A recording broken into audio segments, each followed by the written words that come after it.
Ito ha, message ko dun sa mga taong galit sa akin dahil napaka-vocal ko about kay Tatay Digong. Of course, I'm solid Duterte.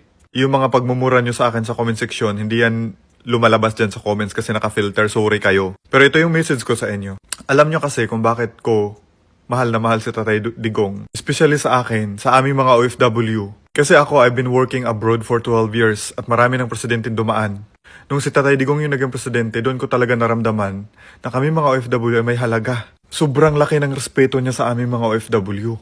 Just imagine, nung panahon ng pandemic, kami mga OFW pag umuwi ng Pilipinas, saan kami titira? Saan kami pinatira ni Tatay Digong? Sa mga hotels, sa mga 5-star hotel. Depende na lang kung ano yung bakante. Ganun yung respeto niya sa mga OFW. Just imagine kung si BBM yung naging presidente that time. Anong mangyari sa amin? Anong mangyari sa Pilipinas?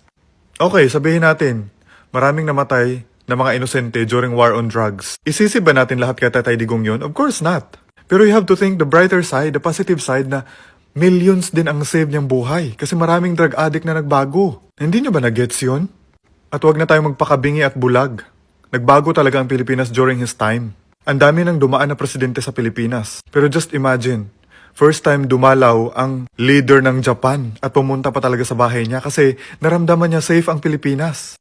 Sa time ni Tatay Digong, proud na proud ako na Pilipino ako. Pero this time, nakakahiya na isa akong Pilipino. Kasi dahil sa presidente nating bangag, kurakot, walang ginawa sa Pilipinas na maayos, puro pasakit. Mga Pilipino naghirap lalo. So sa tingin nyo ba, kayong mga supporters ni BBM, tama ba yung sinusuporta nyo? I respect na siya ang sinusupport nyo. Itirespeto nyo rin ako, huwag nyo akong murahin kasi wala akong kasalanan sa inyo. I'm just being vocal kung sino yung sinusupport ko kasi sa tingin ko nasa tama ako eh. Kung nagagalit kayo na nagmumura ako, alam nyo kung nakakamatay lang yung mura ko, mumurahin ko kayo araw-araw para mabawasan yung mga salot sa Pilipinas.